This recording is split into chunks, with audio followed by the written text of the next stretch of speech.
go ahead and get started. Welcome to the training. For those of you who were here last week or had an opportunity to watch last week, you know we went over, the topic was get your mind right. It doesn't matter what we tell you to do. It doesn't matter what your activities are on the ground. If your mind's not right and you're not thinking right, you're not going to be effective.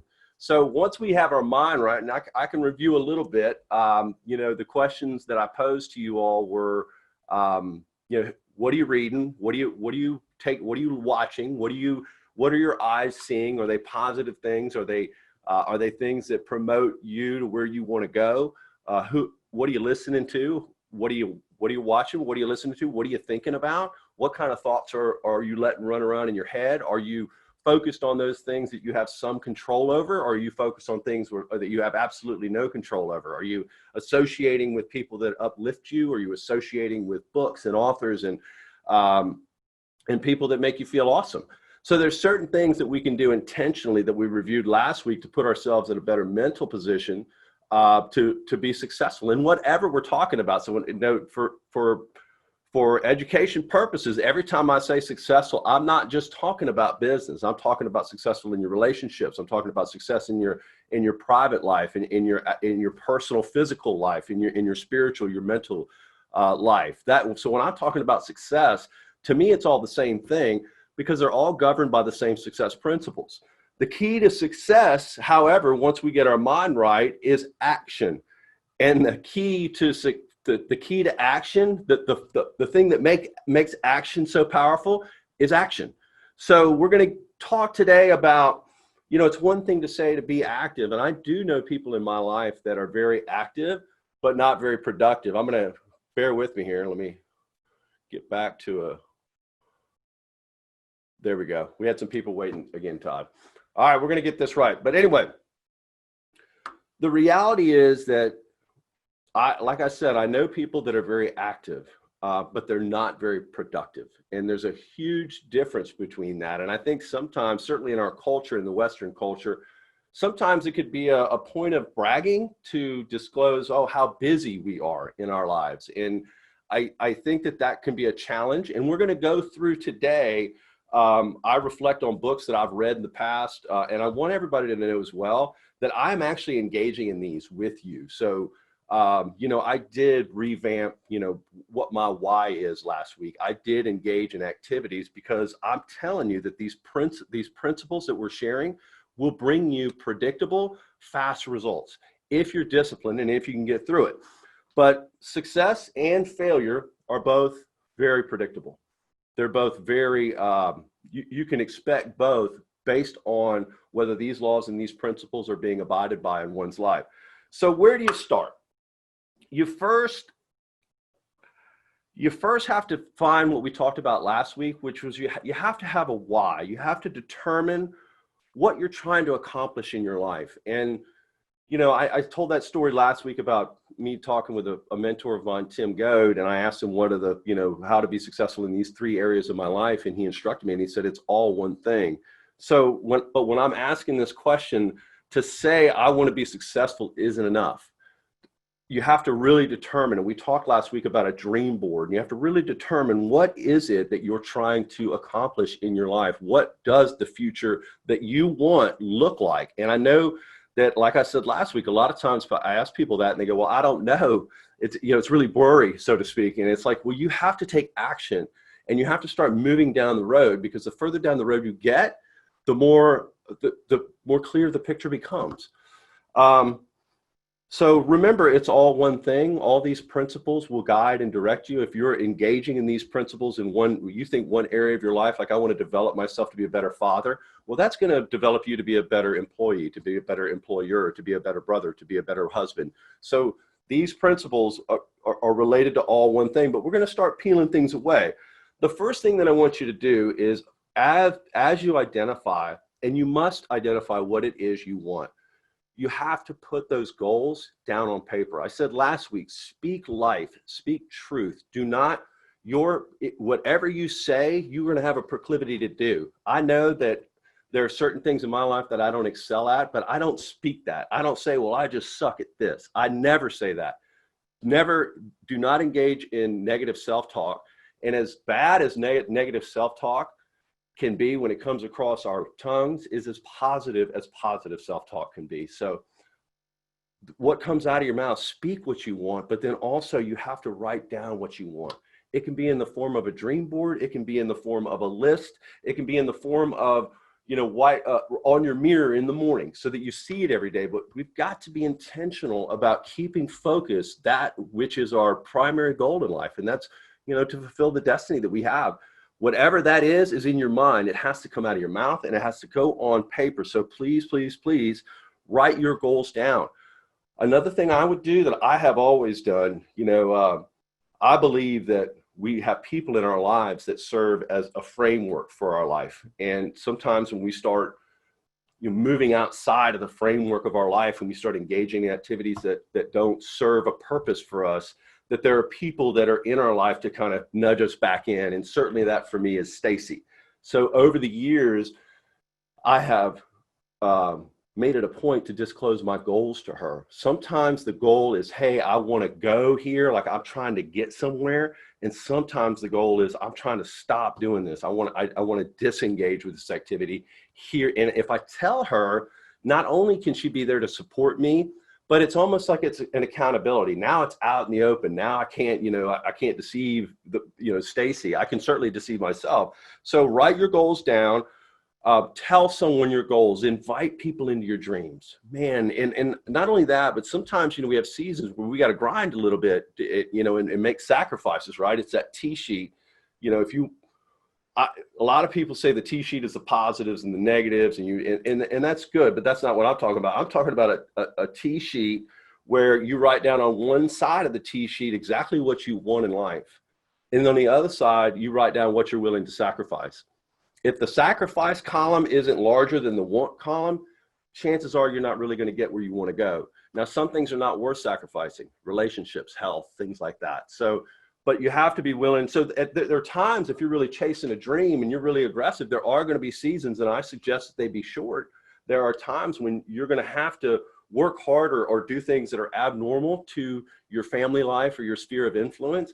It's worth it to have those conversations and get people on your dreams so that then when they see you working and they see you making the sacrifice, instead of being resentful that you're not there, they're more cheering you on and more hopeful. So you're really setting the table, you're setting the stage. So somewhat when we get our mind right, we see what we want, we speak what we want, we write down our goals, we share those goals, and then make sure you have an end date, a beginning and an end date for the goals that you have. So you might say, well, how do you have an end date? Well, we're going to get through that, right?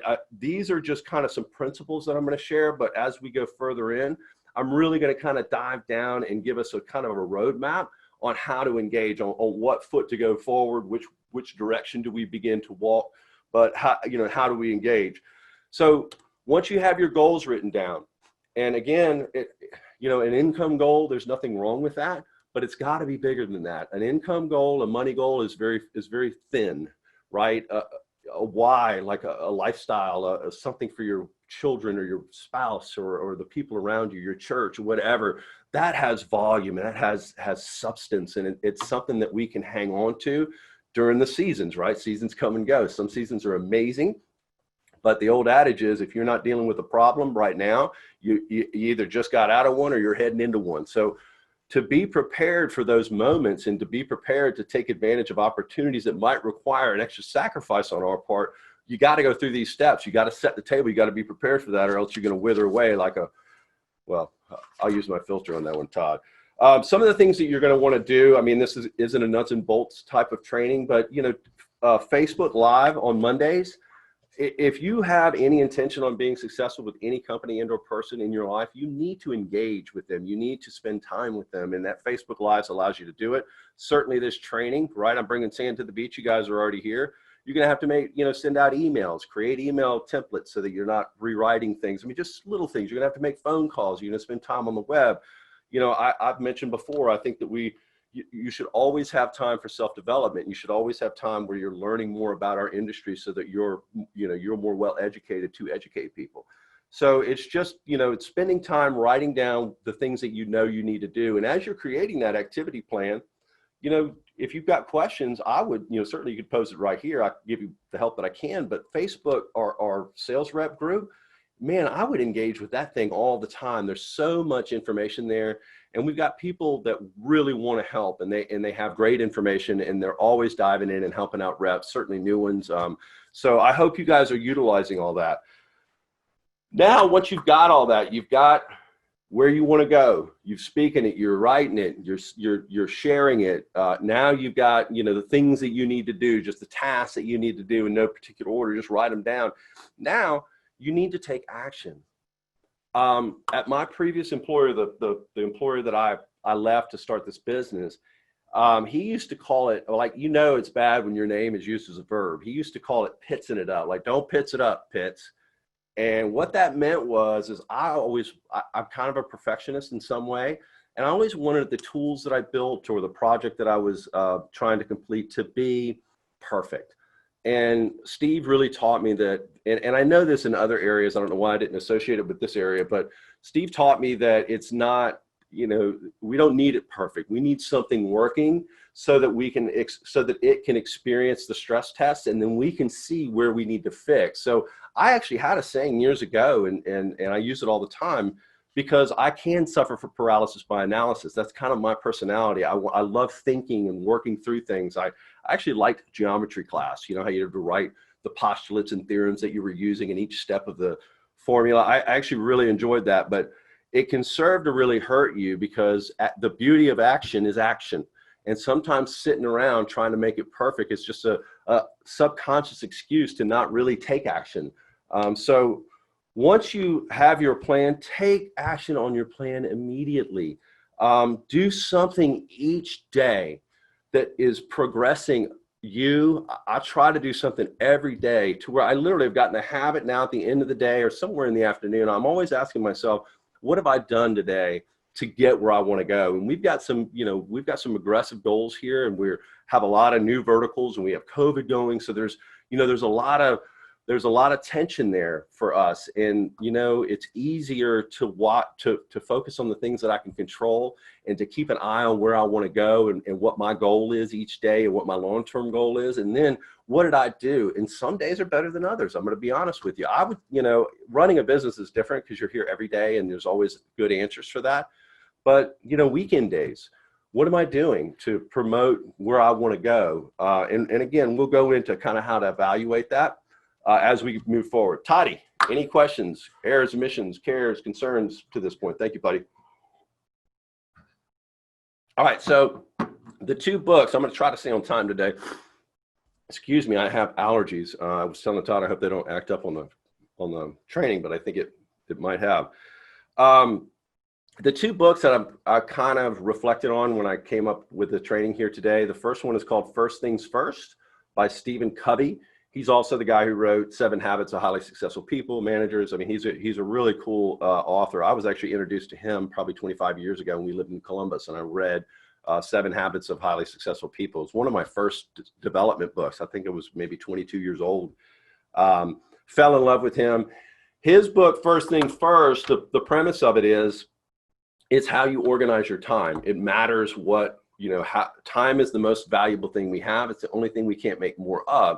So first things first, the book, it's a good read, but it does get a little laborious, because if you just extrapolate kind of the takeaways, it definitely helps. The book is fantastic. I recommend anybody reading it. The second book that I reflected on was Eat That Frog by Brian Kelly. And the Eat That Frog books, the premise there is what do you do first? So Stephen Covey is more thought process oriented, how you navigate and how you analyze the time and the activities that you're spending. Oh, I got more people, Todd. Darn it. Bear with me. All right, so Stephen's book, Stephen Covey, First Things First, is more of an analytical approach on how to evaluate the time, the activities that we're spending, and where that falls in a time quadrant. And I'll go over that with you. To have the ability to engage in, to be able to identify and engage in the most complex and the biggest task of each day first might be one of the most impactful things that we can do for our own success. It has a powerful, and again, the book is thicker, so if you want to understand where that philosophy or that science comes from, or that truth comes from, read the book, Eat That Frog by Brian Kelly. Okay, if you were to audit your day, right? If you, at the end of the day, somebody said, hey, I want to audit your day, how many hours or what percentage of your day would you say are engaged in productive activities that actually further some success in your life? Like I said, over a myriad of avenues, whether it be relationships or business or anything in between. What answer does that look like for you? If you're like, wow, I'm intentional and I spend probably 80% of my day doing productive things, it's good. But wherever you are, you can improve just by understanding how to evaluate the activities that you're engaged in. And I think once this is out in the open, certainly if you go read the book First Things First, you will be amazed at how much time you waste. And I think Stacy gave me a good compliment the other day. Although I'm a little erratic in my schedule, I definitely act every day like I value time, almost to the point where it could be a little not polite, because I really want to get to where the rubber meets the road, because time is the most valuable thing. In the book, First Things First, Stephen Covey talks about a professor in a class, and he pulls out this big colander, this big, glass container, and he's got rocks all over. He's got big rocks, he's got sand, he's got pebbles, he's got everything. And he asked the students, would all this stuff fit in that jar? And to make a very, kind of a longer story short, the reality is that if you put sand in first, and then you put the big rock, and then you put the rocks, it will not, you can't fill it up. The secret is you put the big rock in first, then you put the little rocks in and it falls around. Then you put the sand in and the sand starts to fill all the voids and cracks.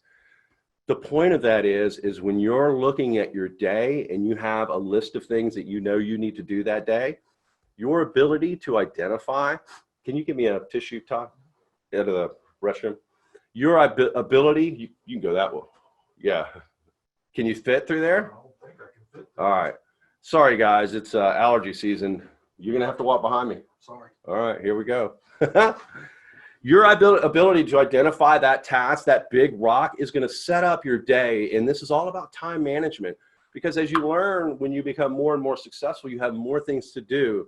And so honestly, it's like, I think people have a misdirection. I've known some salespeople who are really good salespeople, but they're commission only. They're very talented, but they get run out of the sales business because, thank you, buddy.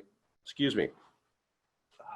They get run out of the sales business, not because they're not good at sales, but because they're not good money managers. They end up going broke and have to find something where they're making an hourly, and they get away from their giftedness, not because they didn't have a talent, but because they weren't good at sales. I see people all the time that have success principles, that have the talent, have the ability, but they're not good at managing time. So they're not succeeding, not because they're not, talented, worthy people. They're not succeeding because they don't manage time properly. And the more successful you are, the better you have to be at managing time. You got to tackle your biggest task first and complete it. Have the discipline to get through it. Be single-minded. Don't think much about it before you begin. Like I said, don't suffer from paralysis by analysis, and you end up, those of you who have been in sales and had to make cold calls and chase leads, it's amazing the creativity that we have to identify reasons why we shouldn't do that activity. So the key is to identify the biggest, most complex task each day and go after it and get it done to its completion. Work steady and single-minded, like I said, till it's complete. Plan your days in advance. I remember the first time I talked to Catherine about scheduling. I think she was 16 or 15, and she totally pushed back. She's like, well, I like to be a free spirit. I like to live in the moment, which I get. Like it is, and that's the challenge. I think that's what people think, is that it's an either or environment, when really it's not. It's a both and environment. So she now, and then let me be a bragging dad, because this is a result. Remember, I told you that if you can effectively manage your time and you know what tasks that you need to tackle first, and you can plan your days and schedule out, it's probably one of the most impactful things we can do for our success, and meet like fast. So she is the best planner I think I've ever met. She has her calendar out. She's booked out. And I would say this, that people who are really highly successful are really booked out. Like they know what they're doing next month and 2 months later. So be a scheduler, please. Part-time and it's not spare time. And if you're not scheduled and you don't have an activity plan each day that puts you in right line with these success principles and these success laws, then it becomes a spare time thing. It's almost like having a goal without a beginning of it and an end. Then it's not tangible. When it's written down, it's tangible, right? And so we're just feeding in to natural human condition, and we're feeding to resisting. I don't want to be the winner today. I thought I had everybody muted. Go ahead, buddy. All right, I think we're good now. All right. So let's see here. Action. I have some quotes here. Action without planning is the cause of every failure. The 6 P's. You guys have heard that before, right?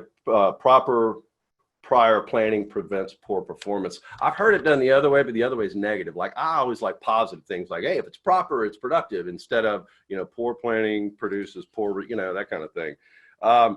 So I'm going to introduce you to a common theme. We hear the 80-20 rule in a lot of things, right?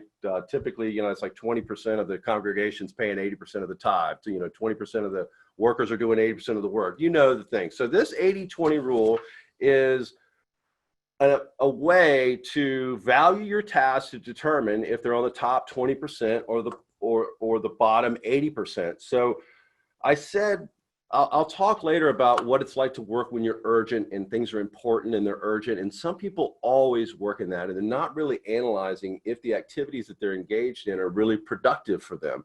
So it's impossible to give, there's so many unique circumstances. Everybody's answer is going to be different. But as we go through this, I want you to jot that down, 80-20, because I think by the time we get on the other side of this training, you're going to have a pretty good idea on how to identify whether it falls in that top 20 or bottom 80. And that's really the way it goes. You want to focus on and make sure that you are producing and engaging and getting results in that top 20% of importance to get you where you want to go, wherever that may be. Resist temptation each day to clear up all the small things first. I remember when I worked for Auditing Works, and I went there, I'm good with numbers, I know P&Ls, I know balance sheets, but I really took a job as a bookkeeper to learn their books so that I could build a financial department for them and an HR department.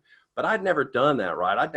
I know what debits and credits are, but I never really worked in QuickBooks, and they had an enterprise version, which was amazing. So it really got to the point where I was doing the opposite of this. There was so much stuff I didn't know how to do. And if you don't know how to do it, right, it takes so much more energy. You got to go figure it out and you see if it works. And so I would take that and I'd put it right here. This is the stack of stuff that takes time that I don't want to do right now. I want to get through what I can, right? It's almost like taking a test and they tell you to go through and answer all the ones you can. I kind of engaged in that, but I'm telling you, I actually turned that around because it wasn't working in the way I wanted it to. Was it good? Did I get through it? Yes, but I wasn't as efficient, and my learning curve wasn't steep enough. So I actually switched it around. I remembered this, these books, and it worked a lot better for me. So what I would do is just make sure that you're working on things that are important, and your decision to work on them isn't because it's easy or because it's smaller or because it's less laborious. You really want to develop a discipline to, again, and I know I'm beating this up, but I feel it's relevant, to tackle the biggest task you have of the day, to deal with that. Because once you deal with that, do a little study on successful people. There's a couple common themes. One is the amount that they read, like CEOs. Another thing is how many of them actually make their bed in the morning, or did, right, for a long period of time, made the habit of making their bed. That has an immense value based on data. Like, there's an amazing correlation to getting up and performing a task and feeling a sense of accomplishment. No matter how small it is, it's a spark. And once we know these things, it's easier to be intentional about it.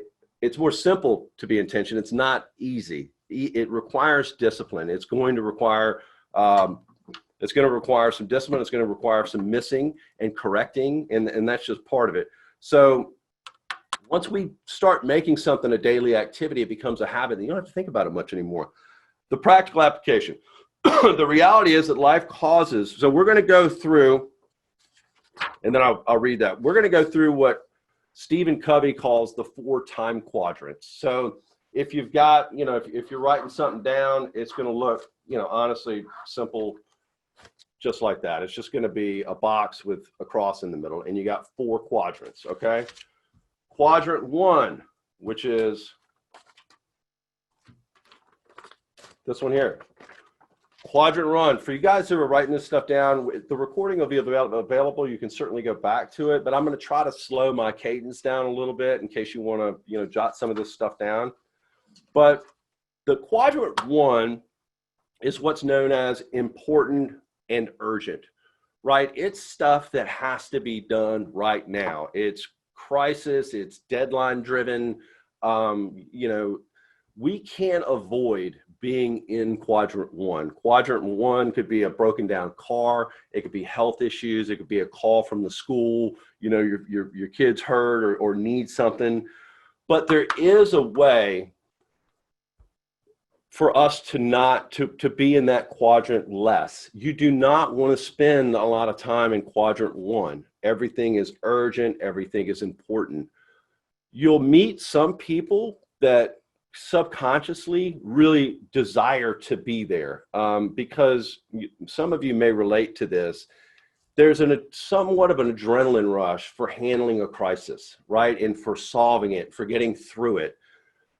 I have known people, and I remember times in my life where I relate to that there's some subconscious desire to be in this quadrant, but I don't know if it's the worst quadrant, because you have to be there. There's some things you can't avoid, but there's some things you can. I mean, there's always going to be the quadrant 1 activities. And if there's a lot of them, I mean, if you're just getting hit left and right by things, sometimes you can take those quadrant 1 activities, like the car's got to get fixed. Then I got to go shopping for my dad. Then I got to drop off the kid. Then those things are things that need to get done that day. But there are ways that we can try to stay out of quadrant 1. And here's what I mean. Quadrant 2, and I'm going to jump between the 2 of them. So quadrant 2 is going to be right here. Quadrant 2 is important, but not urgent. Quadrant 2 is, I hope I didn't lose it. It's what's called the quadrant of quality. So think of something that's important, but not urgent. Exercising. It's important, but it's not urgent. But if you don't take the time and have the discipline to jump in quadrant 2, and there's certain components, and let me back up a little bit. One of the components for quadrant 2 is self and personal care, right? Take, for example, I said you can end up in quadrant 1 by no fault of your own. Let's say you have a car that's broken down. Well, it could have been your fault. Do you have the discipline to get your oil changed? You heard a knock in the engine that didn't really do anything. It didn't affect its performance, but you knew it didn't sound right. Did you take the time to get that thing in the shop and get it fixed? Or did you not do that because we're always in quadrant 1? I don't have the time. I don't have the time. I don't like it when people say that. And again, I told you guys we're in these training. I open up a little bit to my cynical side. I don't like it when people say that they don't have time, because they got just as much as I do. The fact is they don't manage it properly. It's almost like somebody says, well, I don't remember names. I didn't either, but now I do, because I trained myself to, because like I said, the greatest sound to anyone's ears is the sound of their own name. The reason, it's not that they can't remember a name, it's that it doesn't matter enough for them to discipline themselves and create a process or a system to do so. It doesn't make them bad people. That's not what I'm saying. But what I'm saying is we delude ourselves. If you don't have time to, shop for good foods for yourself, if you don't have time to go in for maintenance on your regular service, maintenance when it's not knocking, go in and get your physicals, take care of your health, develop yourself each day. If you're busy all the time, you can't engage in those activities. So let's say, a lot of people, how many people out there save money for those life events? Where now it's like, if I had money, I could deal with this life event, but because I don't, now I'm scrubbing it. Now I got to work too. You know what I'm saying? There's ways that if we're intentional, we can engage in activities that keep us out of quadrant 1, because quadrant 1, although, like I said, there's a necessity to be there. There's things that are out of our control that are going to put us in quadrant 1. We all know that. I'm not saying that. But I would say I have a couple of mottos in my life, and one of them is, one of them is, if you ask me a question, my first question to myself is, why are they asking that? Because a lot of times it's not really the answer to the question they're looking for. And the second is, do I want to answer it? Another thing is, when we have a problem in our business and we see it's happening, the first thing, it's a two-step process, right? Kind of like the questions I ask myself. The first thing is, what is the immediate fix, right? There's always a customer involved. There's a sales rep involved. We need to cure that. We need to resolve that issue. Then once that's resolved and we're good on that, the next thing is, what's the systemic issue? Why did this happen? How can we look at this process and how can we keep this from happening again? Because really, when it happens, we're in quadrant 1, right? But as soon as it's over, we jump into quadrant 2, because that's when you're analyzing, you're planning, you're reading, like I said, self-care. That's when those activities take place. But if you're not intentional, then you're always on this hamster wheel, right? Problems left unsolved do not solve themselves. And a lot of times we're solving a problem for the immediate fix, right? We're putting a patch on the tube, but we're not going to get another tube. I mean, if you put a patch on the tube, it's going to blow again. It's not a matter of if, it's when. So quadrant 2 is where we spend time strengthening relationships by spending time with people. It's important. Relationships are the most important thing in our life. We can't do anything. I used to coach Little League, and I'd ask the boys, I'd say, tell me one thing you can do without anyone else. And they came up with some very creative solutions or suggestions, some of which are not appropriate for the training. They were boys. But one of them's like taking a test. And I was like, really?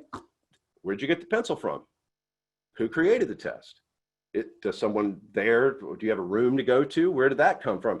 So when you really start breaking it down, you understand there's nothing that we can do in our lives where someone else didn't have something to do with it. And if that's true, and we know it is, then relationships are so important. I remember it was, oh my gosh, Rockefeller, who's famous for saying, you could take all my money, just leave me my Rolodex, right? It's not what you know, it's who you know. I mean, all those cliches are accurate. So when you're spending time and when you're thinking about quadrant 2, these are the things. It's strengthening relationships. It's planning, organizing, preparing, practice self-care, mind, body, and spirit, engage in personal development activities, whether that's working out, reading. I mean, those quadrant 2 sets everything up. That's where you want to be.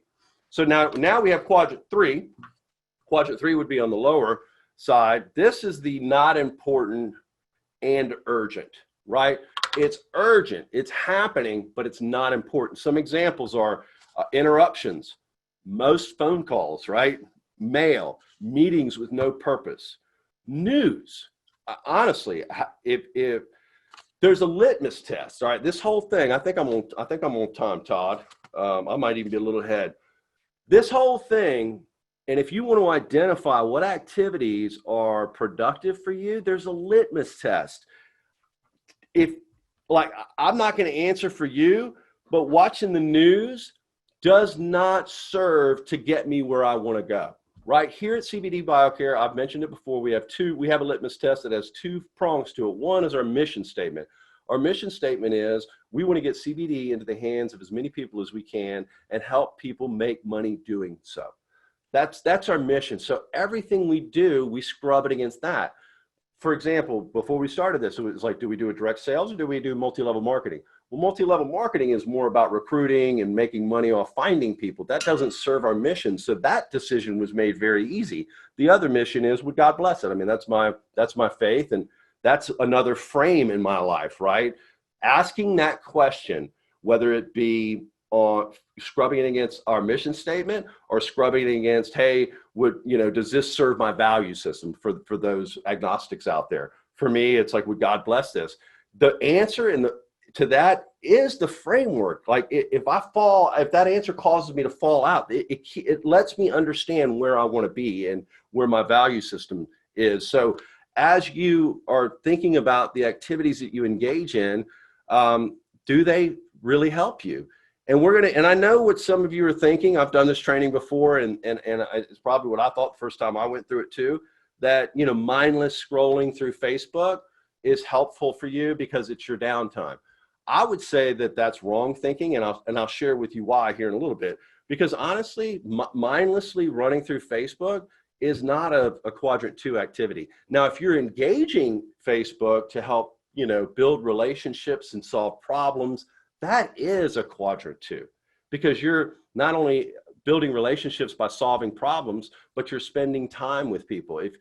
For those of you who don't know, I've mentioned it many times before. Can you repeat what quadrant 3 is? Sir? Can you repeat what quadrant 3 is? Quadrant 3 is the quadrant of deception. It is not important and urgent. It's a quadrant of deception because, for example, the neighbor calls and you're working, and let's say I don't even know where I'm coming up with this hypothetical, but literally, you're a neighbor with someone, you're at home working, the neighbor calls and says, my dog got out, and you're engaged in a project. Do you stop and help the neighbor with the dog, or do you continue engaging with your project? That's a kind of a weak example of how something can seek to interrupt us that's not important, and we make it urgent, right? But it's not important. So they seem important, but they usually don't pass, like I said, that litmus test. So it's like the project I'm working on right now, and I know I want to be single-minded. I know I want to be disciplined to start a task all the way to completion. I mean, that's part of this get your mind right, is you have to be disciplined to not be distracted.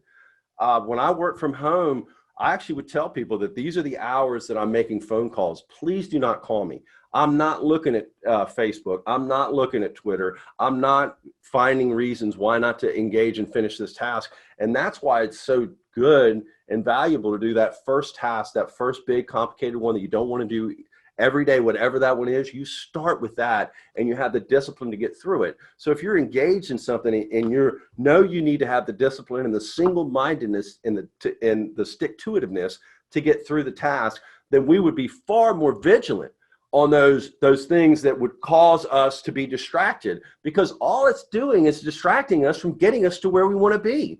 And you might say, well, I love my neighbor, I want to help her. That's called a people pleaser. That is a wonderful trait on one end, but most people overuse it to where it becomes a non-productive trait when it comes to succeeding or growing or moving to where we want to be. Many times, activities that are important to other people become urgent to us, and they're not important to us. And that's kind of in that people-pleasing thing.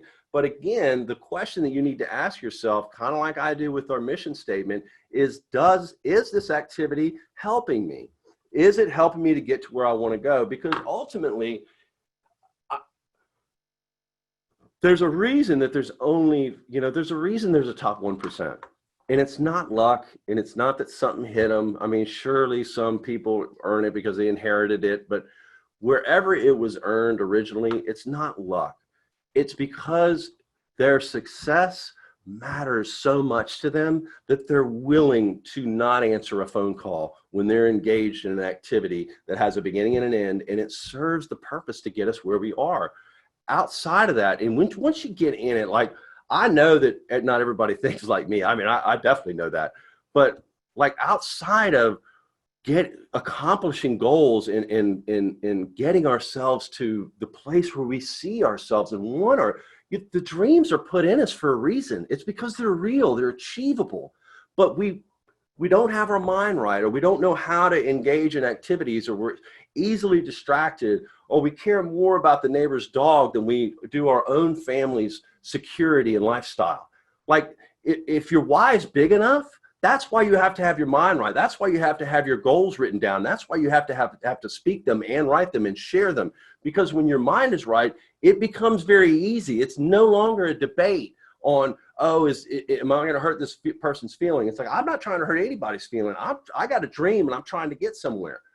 When I quit my job, I'm one of those guys, actually my buddy Bill owns a Chick-fil-A store. And this is interesting for everybody. I wish it wasn't me, because it sounds like, it's actually complimentary to me, but picture someone else. So Bill is a Chick-fil-A operator here in Oldsmar, a couple cities over.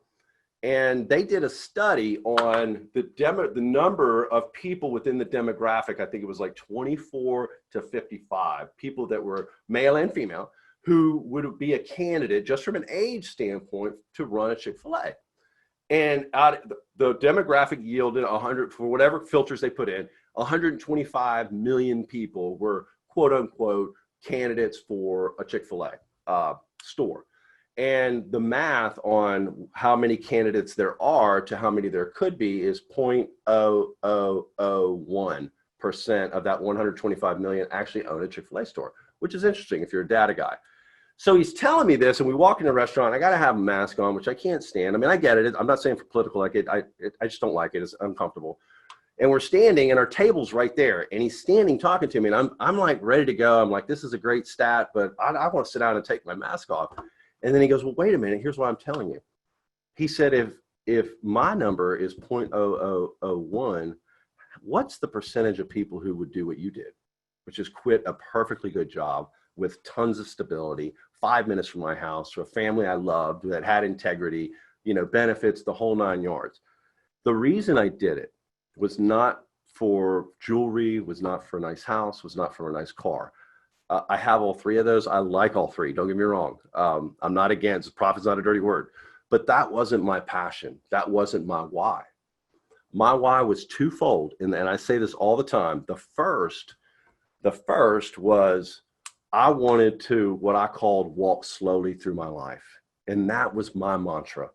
I had it on my mirror for a little walk slowly. And all that really means in a nutshell is I wanted to spend time in Quadrant 2. I told you guys last time, I pictured myself, because I was a hard charger A type, and I'm trying to, I pictured myself moving people out of my way, right? Metaphorically, like I got to get to my dream. I'm looking at my dream, but then it hit me. It's like one of these might've been my son saying, hey dad, will you throw the baseball with me? It's like, I'm moving. I didn't even hear it. Or, hey, Catherine whispering that she loves me, and I didn't even hear it because I'm so focused on where I want to go. And it might sound like that's what I'm suggesting that we do, but I'm not. Years ago, we used to finance churches. My father and I had a business. It was an amazing time in our lives, and I really, really enjoyed it. We met a pastor, and we met lots of them, but this guy, his name was Blakely, and he told me a story. He was an older guy when I met him, and this was about 15, 20 years ago probably. And so he was talking about when he was a kid, and his grandparents had, lived on a farm. And at the first night he was there, the granddaddy walked him out at night with one of those old kerosene lanterns, if you know what I mean. And he walked out, they walk out the corner of the house, and the outhouse is, as he would call it, a fur piece. And for those of you who are Southern on here, you know what I mean?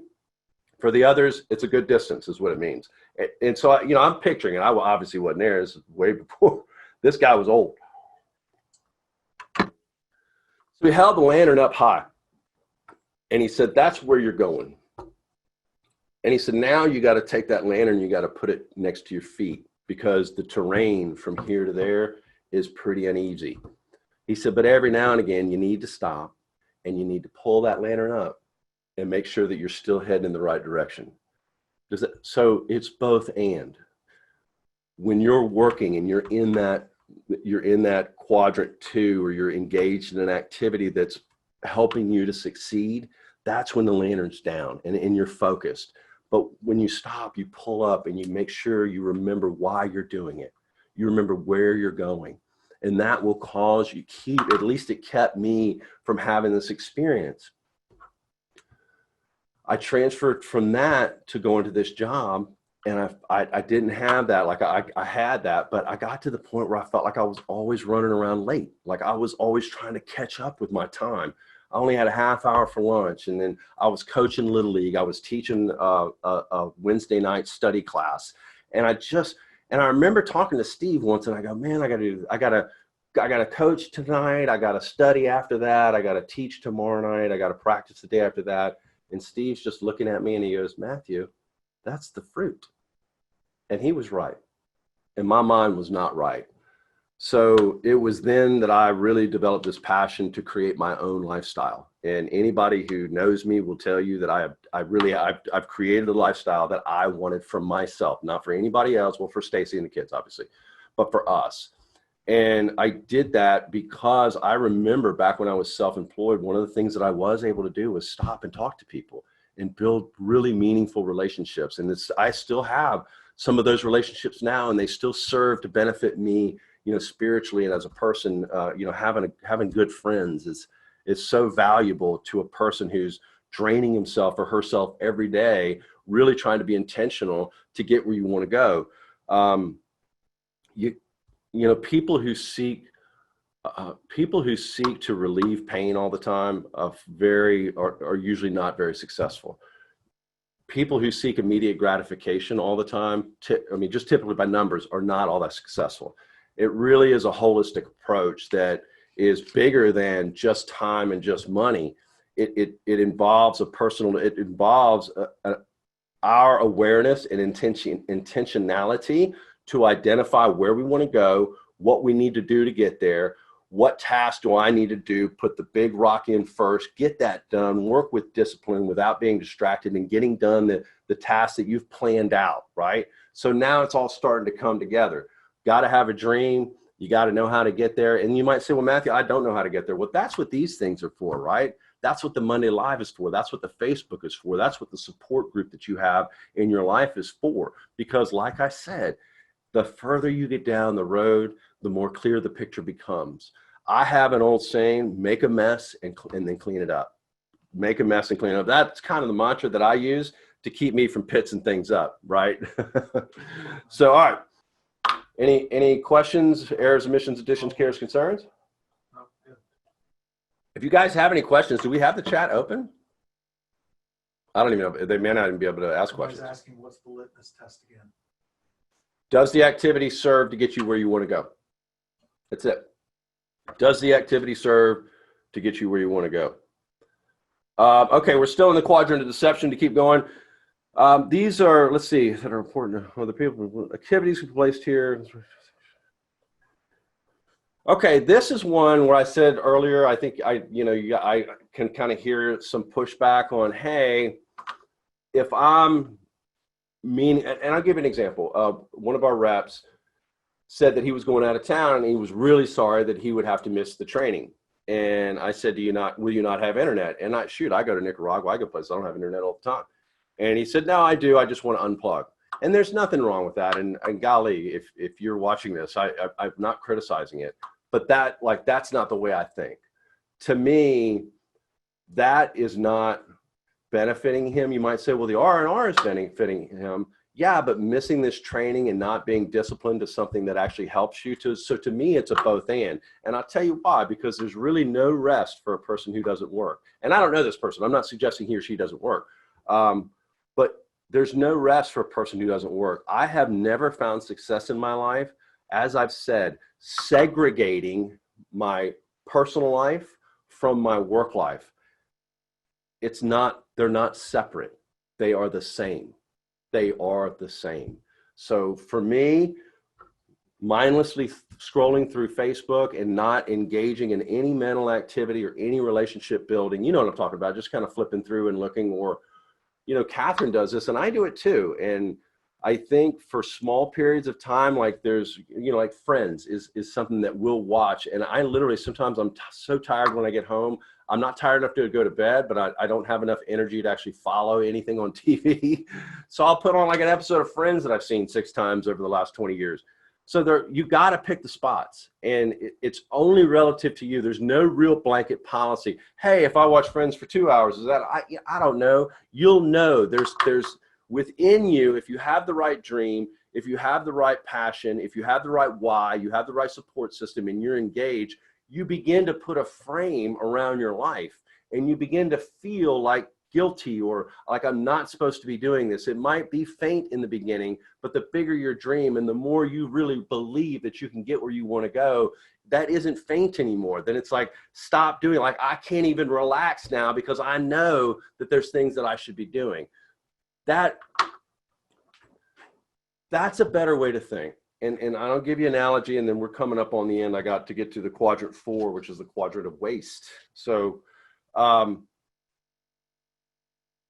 when I'm teaching a baseball swing, when I did we called it daddy ball, right? Little league coaching. There were some kids who'd never really hit a baseball before. I mean, we started young. I think James was 6 when I started coaching, and all the way through, I think, till he was 12. And so you run into some kids that really don't know how to hit a baseball. And the challenge is they're always thinking, like, the natural intuitiveness of anyone, if I want to hit a ball that's coming, I'm focused on the ball and I'm focused on point of contact. You'll see what I'm talking about in a minute. The reality is when you swing a baseball bat, if your hands, first of all, they have to be right here. The bat's got to be between your ear hole and your shoulder. And when you come through, you're not swinging a baseball bat. You're literally bringing your hands down. If you focus on this and focus on your hands and focus on your balance and you do this right, do you know there's nothing you can do to keep that bat from not going where it's supposed to go? But if you focus at point of contact and you don't focus on approach, listen, if the hands go out here, you're done. You're done. If the hands go this way first, you're done. If this goes first, you're done. How can you get to a low and away pitch? But people are so worried about overcoming a rebuttal or so worried about what do I say when I get there. If you got a passion and you got a dream and you have a roadmap that you've created and you're engaged in activities that you know are getting you closer to that, all of a sudden that stuff doesn't matter. It's like the old adage, a hunting dog ain't got no fleas. He's got just as many fleas as the next dog, but he's hunting. He's focused. He's not worried about these little problems. He's chasing something. And if you do it right and you do it with the intention of developing relationships around you, and you see that as a huge caveat, my prayer is that you won't get caught doing this, because as soon as you get just a whiff of it, and you think you just a percentage point of belief in something that you can see and you really want in your life, I'm telling you, all that the bat cannot help but get into the right position. It's about approach. It's not about point of contact. You have to have the discipline. It's like working out, right? How many times you go work out? If I don't work out for like 2 months and then I go work out, I actually look fatter the first week I'm in there than I did before, because the muscle's separating from the fat, right? And it's hanging different. It's like, what the heck? So if I'm just focused on results and I look at that, I go, well, this activity isn't any good for me, but I know that the results don't matter if I'm engaged in an activity that is good for me. What about a farmer? What about a farmer? How much work does a farmer do before he sees a sprout come out of the ground, before he even sees a bit of result? That's why I'm saying immediate gratification is not good. And I'm telling you, I would say 8 out of every 10 person that I meet, because they don't think about it, that's where they go, is that immediate gratification. It even goes into why people spend time in Quadrant 1, because they get the gratification of solving a crisis. But the problem is, while they're spinning their wheels solving this crisis, they're not moving. They're not changing. And that's how you get in that rut, the American dream called the rut, where you got everything that's supposed to make you happy. I got the good job. I got a house. I got a family, yet I'm unfulfilled. That's because you have someplace you're supposed to go. And it takes discipline to get there. And you can't look at it and say, oh, well, I made 10 calls and nobody did anything. I'm going to get into the next one's going to be real detailed activity. And part of the next training is going to be keep records of what your activity is producing. If I'm emailing, I send out 100 emails. How many are being opened? How many are being responded to? Start keeping records so that as you engage in activity, you're not on, like, I know working out's good for me, but if I just walked in there and had no direction and just started lifting things and pushing that and pulling that, just because I'm active doesn't mean I'm productive. So let's just, Todd's telling me I only got a few more minutes. So I'm going to get to this last quadrant. Excuse me. Quadrant 4 is the quadrant of waste. Not important, not urgent. These activities add no value to your life. Trivial, busy work, time wasters, gossiping. Literally, like gossiping, and I'm not going to get on a tangent, but that actually has a negative value to your life. So I'm only talking about things that add zero value to your life. And that's why I'm kind of challenged on the friends thing. It depends on how much leisure I have that day. Like laying in the sun and doing nothing has value to me, right? Playing golf has intrinsic value to me. My father worked for himself. That's probably where I got my entrepreneurial spirit from. And we would go play racquetball at like 2 o'clock in the afternoon on a Wednesday. Or he'd pick me up from school and we go play racquetball or go to do something. I said, Dad, how do you have time in the middle of a work day to go work out or go play racquetball or go to a movie? And he goes, son, I schedule it. He scheduled it because that time was time with me. He was building, obviously it's a physical activity. It makes him feel good. He's spending time with his son. It was important to him. So don't think that there's some blanket policy like, hey, watching a half-hour Friends is bad for you. It doesn't work like that. It depends on how it falls in your life. But start where we started. Start with last week's training, getting your mind right. Engage in a reading habit. I've disclosed 3 books, all of which I love. The first one last week was Put Your Dream to the Test by John Maxwell. I think if you don't have a clear vision or clear understanding of at least where you want to go, that book will narrow things down for you. Today we reviewed First Things First by Stephen Covey and Eat That Frog by Brian Tracy. So as we engage and that's all this is, right? What results? So the litmus test is this getting me where, is it promoting me? Is it helping me go to where I want to go? Another question you can ask yourself is, what result is the activities that you're engaging in producing? Early on, I drank too much. That activity produced a really, really poor result for me. What activities are you engaged in that are absolutely not producing a good result? What activities do you are engaging in now or have in the past that do produce good results? Like I just started reading it. I probably literally, guys, I think I went 4 months without reading, which is highly unusual for me. And I have no excuse other than a lack of discipline, other than it's easier not to. But can I tell you, and I mean this, Stacy knows that anybody who's done a lot of reading, you understand it changes you almost immediately, changes how you think, changes the positive nature. Because when we engage, I said it earlier, there's no rest for a man who doesn't work or a woman who doesn't work. Think of the time when you rested the most in your life. It's when I can think of these days. Todd and I used to work at a buddy of mine's travel trailer park when we were younger. And man, some days we'd be out there all day in the hot sun. And I remember the leisure time, the rest after that was just so wonderful because we worked hard.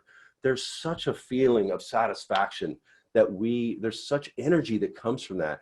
And I got to tell you, as sad as it is to say, I said it last week. The sad thing last week is some people forgot or are afraid to dream. Like, oh, how sad is that? How sad is it that someone is afraid or forgot to dream? Another one is, how sad is it that someone isn't feeling that sense of satisfaction outside of the paper thin satisfaction of handling crisis all the time because we don't know how to get out of quadrant 1. I'm talking about doing something worthwhile, busting your butt, putting your guts on the table and working at it, and then feeling that sense of satisfaction, not only when the results come, but before that, right? Knowing that when I ran those 4 miles, I know I don't see it on my body, but man, I feel like I'm closer to getting healthy, closer to getting the body that I want. I know that I did 1,000 curls today and my arms are no bigger tomorrow, but man, I just feel good that I did it.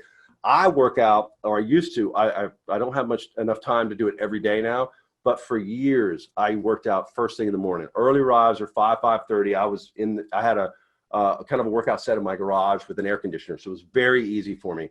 And I got to tell you, after I was done with it, I was just so satisfied that I was done with it. Like that was done. Like I had I don't know, it feels so good.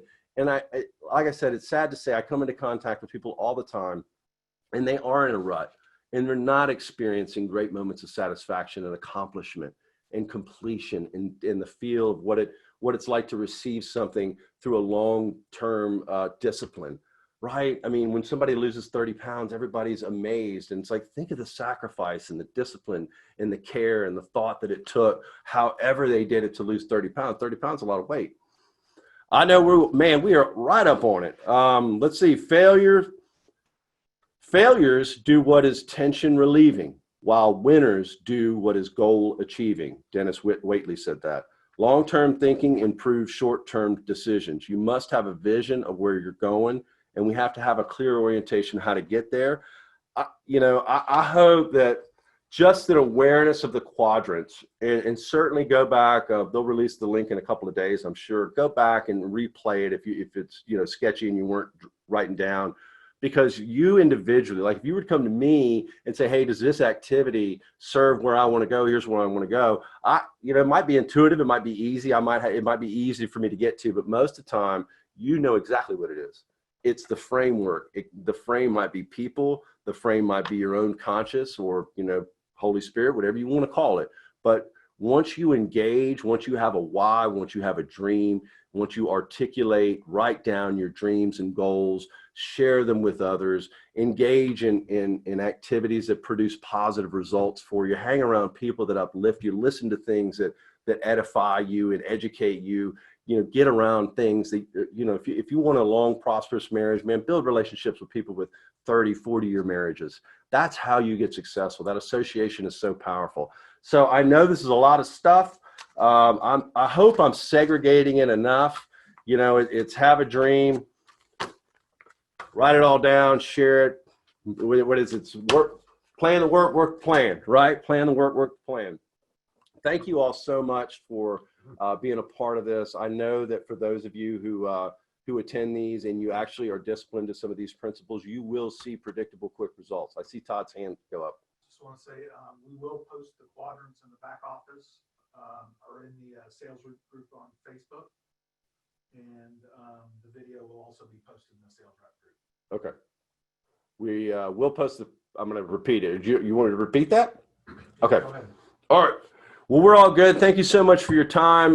Like I said, I respect every one of you because as I talked to you about the T sheet of sacrifice, you guys just sacrificed an hour of your day to try to get better. This is absolutely quadrant 2 time that we spend together, which is another reason why I love it so much. So congratulate yourselves. You just spent an hour today in quadrant 2.